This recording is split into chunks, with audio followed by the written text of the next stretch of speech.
Hola, ¿qué tal?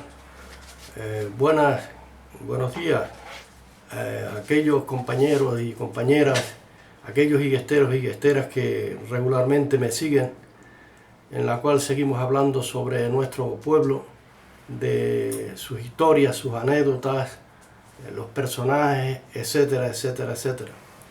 Bueno, pues como recordarán, la última vez que hablé, estaba conversando o hablando respecto a mi abuelo.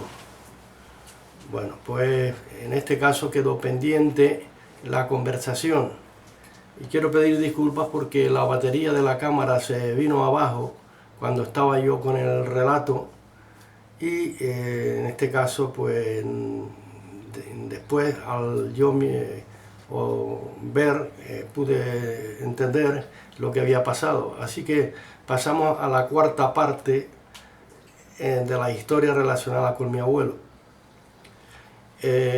Habíamos comentado que él se había desplazado desde Igueste a las Cuevecitas, donde tenía a su hermano llamado Domingo y con el mote de, se le conocía como el Visco, como había dicho, torcía un poquito un ojo. Mi abuelo también lo torcía. Parece ser que eso era un problema genético de familia, etcétera, etcétera, porque aún después algunos de los hijos de mi abuelo también tenían ese pequeño desvío de la mirada de uno de los ojos. Bueno, todo se hereda, hasta la forma de andar, de caminar, de expresarse, todo es sabido que eso está pues genéticamente ya ordenado aún antes de nosotros nacer. Bueno, pues mi abuelo había llegado a casa de Domingo en las Cuevecitas, imagínense desde Igueste a Cuevecitas, eso era una caminata larga. Él había avanzado por el camino que siempre hemos dicho los higuesteros e higuesteras, el camino de la pared para detrás, porque eran los límites de Igueste con los diferentes pueblos, especialmente con Araya, después Cuevecitas y así sucesivamente, pero que ese camino llevaba a Chibisaya, llevaba a Guimar, llegaba a Arafo y las diferentes bifurcaciones que tenía con las diferentes propiedades, como pudiese ser Achafa, etcétera, y ya como dije Chibisaya, etcétera, etcétera.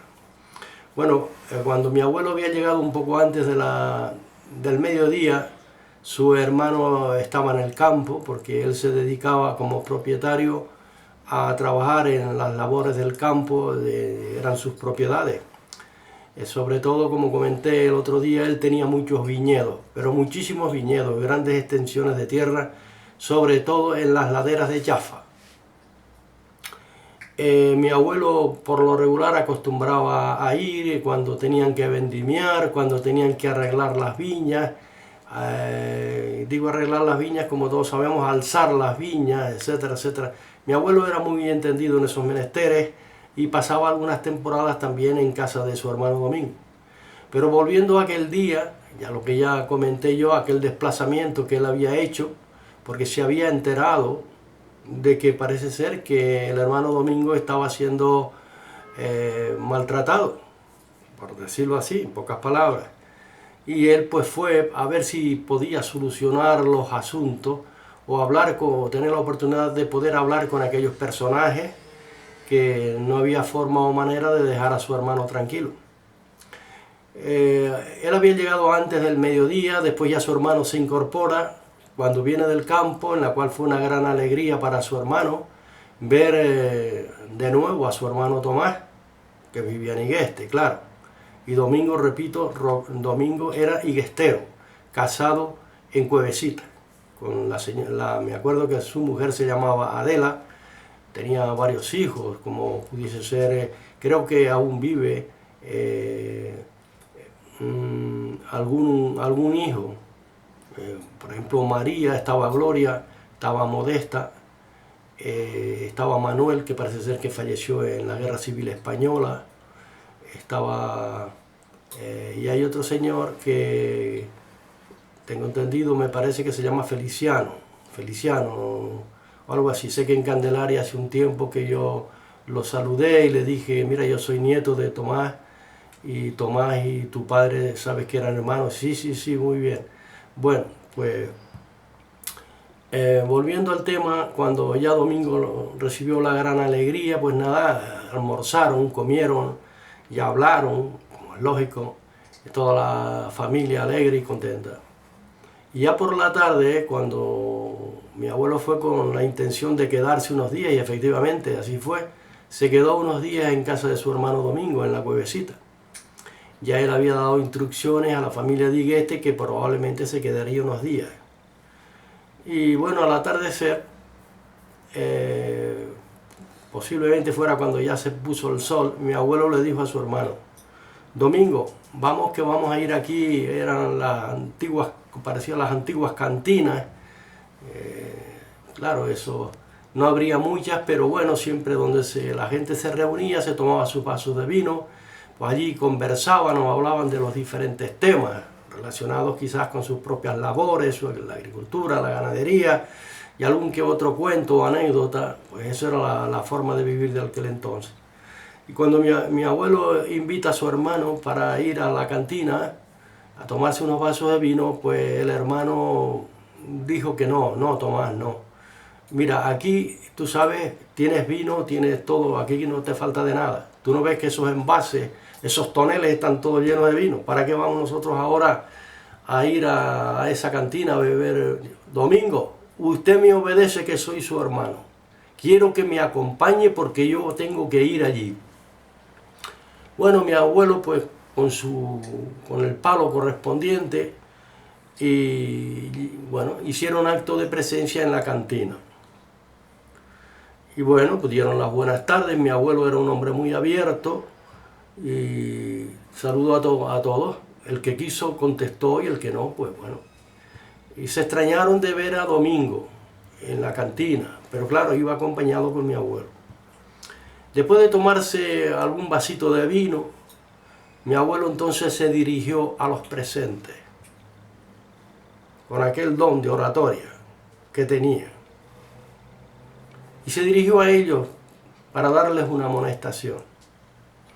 Entonces, más o menos sus palabras fueron las siguientes: me llamo Tomás Alonso Marrero. Muchos de ustedes ya me conocen de haberme visto aquí con mi hermano Domingo en algunas temporadas que yo he ido a trabajar con él al campo, a Chafa, etc. Y muchos de ustedes ya me conocen.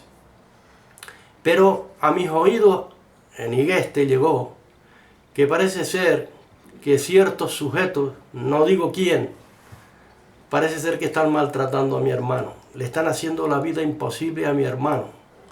A tal punto que mi hermano ni siquiera se atreve a venir a la cantina o tener una conversación a nivel de con los diferentes ciudadanos aquí del pueblo.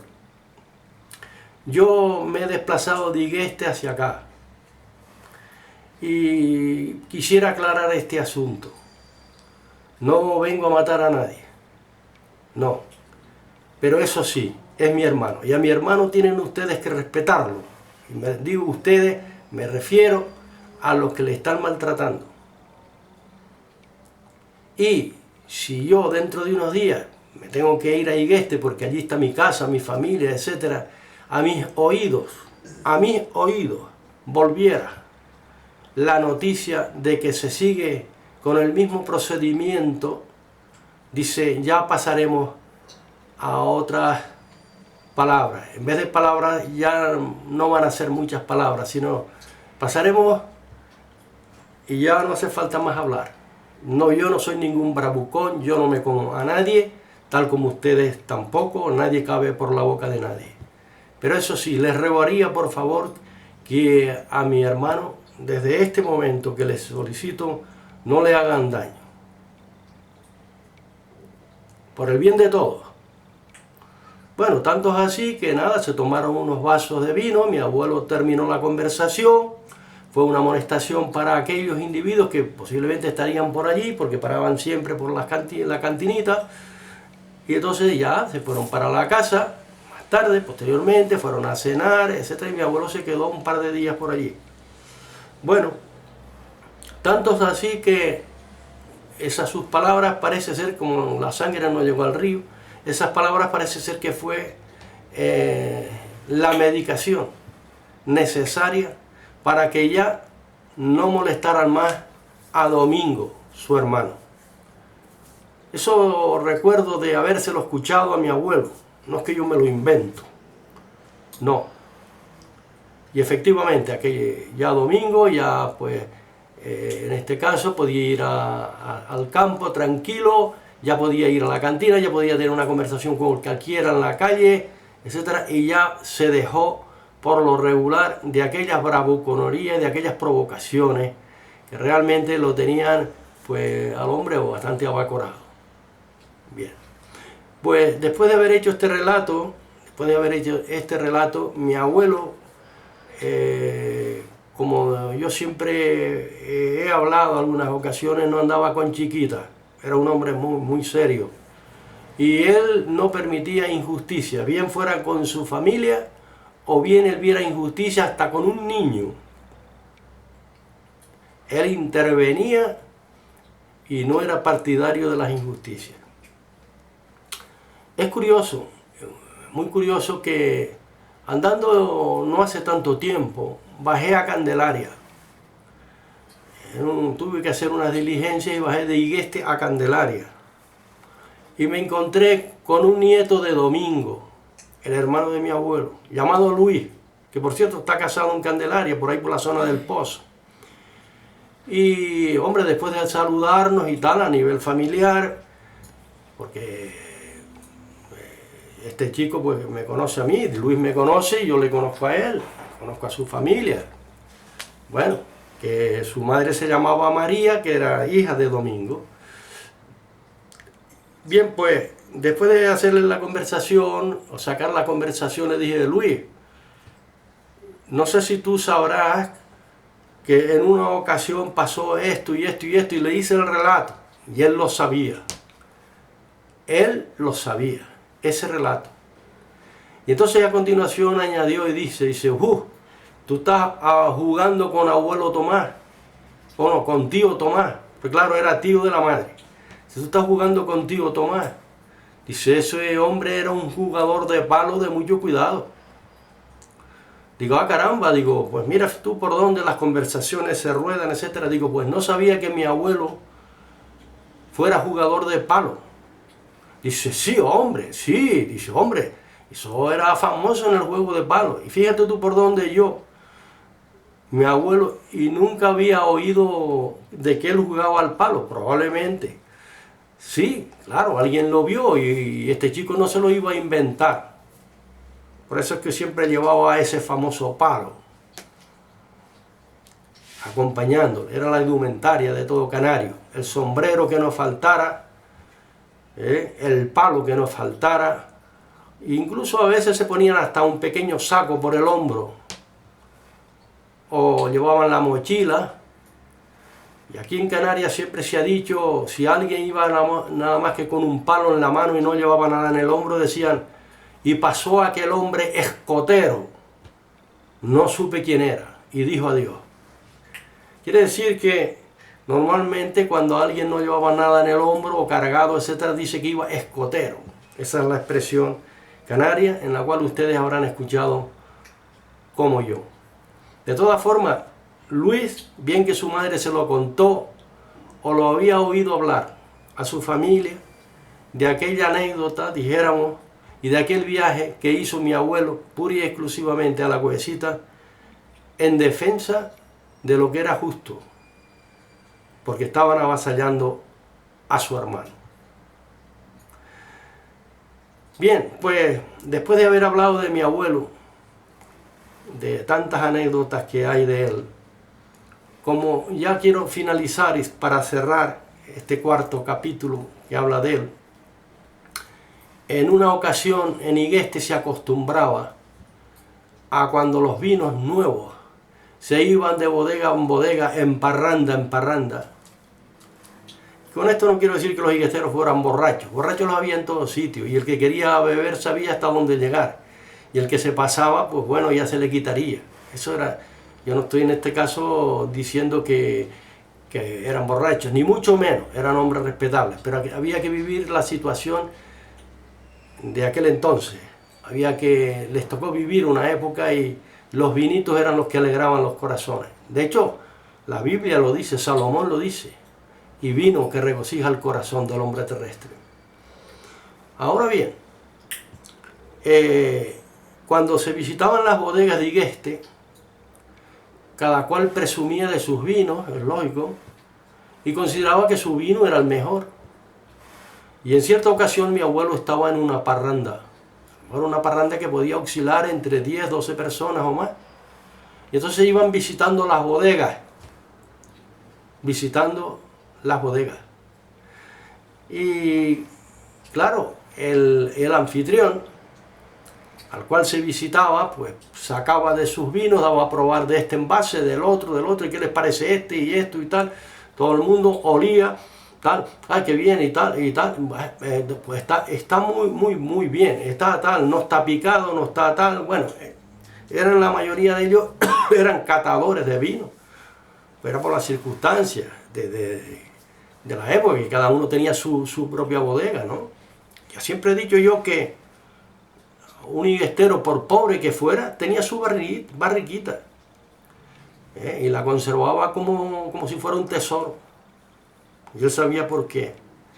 Incluso hasta se tomaba la famosa ralera con aquel vino y un poquito de gofio y azúcar.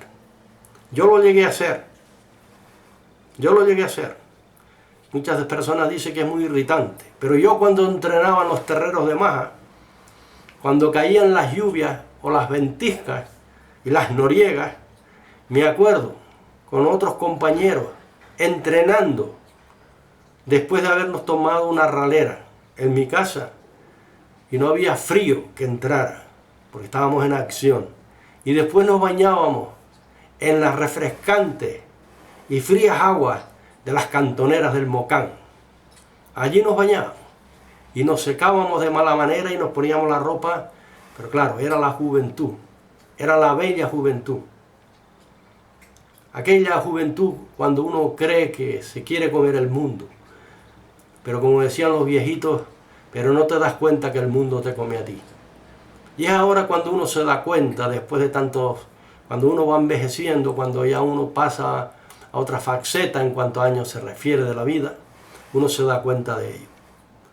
Bueno, pues volviendo a mi abuelo y a los visitadores de bodegas, dice, como dice la canción, los visitadores de bodegas.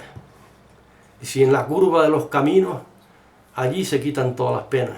Y es verdad, porque cuando ya los visitadores de bodegas se han tomado unos vinos, en las curvas de los caminos, si es de noche, alguno que otro se va de vareta, pero las penas se las quitaban por dentro. De ahí surgen los cantos canarios ajustados a la verdad, ¿no? Y habían empezado por la villa de arriba, en las bodegas, y todo el mundo, pues, tal, fue bueno y tal, y esto y lo otro. Después pasaban a la otra bodega, y así sucesivamente. Pero había un personaje muy curioso, muy anecdótico también. Un hombre bravo, un hombre peleador, era un hombre de pelea, Antonio Martín. Quizás algunos de ustedes se acuerden de él, yo me acuerdo perfectamente de él. No era un hombre muy alto de estatura, pero era muy ágil en la pelea, en la lucha. Lo mismo daba cabezazos, que patadas, que piñazos. ¿Por qué? Porque de pequeño tuvo que ir a trabajar a la charca de Taodio. Y allí parece ser que le tenían a la hora del almuerzo, etcétera, cuando era muy niño o muy joven. Lo tenían siempre, y dice que los llaneros de Santa Cruz y eso lo llamaban el mago. Y entonces, claro, dice que era raro el día que Martín no tuviera 4 o 5 peleas y los llaneros la tenían con él cogida. Hasta que ya Martín parece ser que se fue destacando y desandándose y llegó al punto que ya nadie se metía con él porque era eléctrico, era en la pelea, era muy... Creo que también trabajó en los portuarios, en el puerto, de activadores. En los portuarios. Bien, que tuvo esa relación con los llaneros, con toda esa gente, los del Cabo, etc. Y claro, siempre esta gente ha tenido fama de ser buenos peleadores, claro, no como el hombre del campo, que solamente pues se dedica a la brutalidad, ¿no? Y entonces estos eran más ágiles, más astutos, Y entonces Martín dice que llegó al punto que con la cesta, porque cargaban de niños, cargaban la grava para hacer las murallas de la charca, estaba Dios. Dice que ya cuando él vio que ya se destacaba y ya todo el mundo le cogió miedo, ya él no le tenía miedo a nadie, fue y dijo Martín, o sea, les decía Martín, o les cantaba Martín, a los que en este caso en otros tiempos le habían dado paliza, y le dijo lo siguiente: por el camino, dice, por el muro de la charca se pasea el caporal, y el que quiera saber quién es, que lo venga aquí a probar. Y dice que el silencio era absoluto. Ya Martín había llegado a la cúspide de la defensa, y ya nadie quería saber de él. Pero bueno, estamos hablando de la visita a la bodega. Usted dirá, ¿y por qué traes esto? Bueno, porque es que Martín era el famoso personaje que estaba en ese grupo de la bodega visitando las bodegas.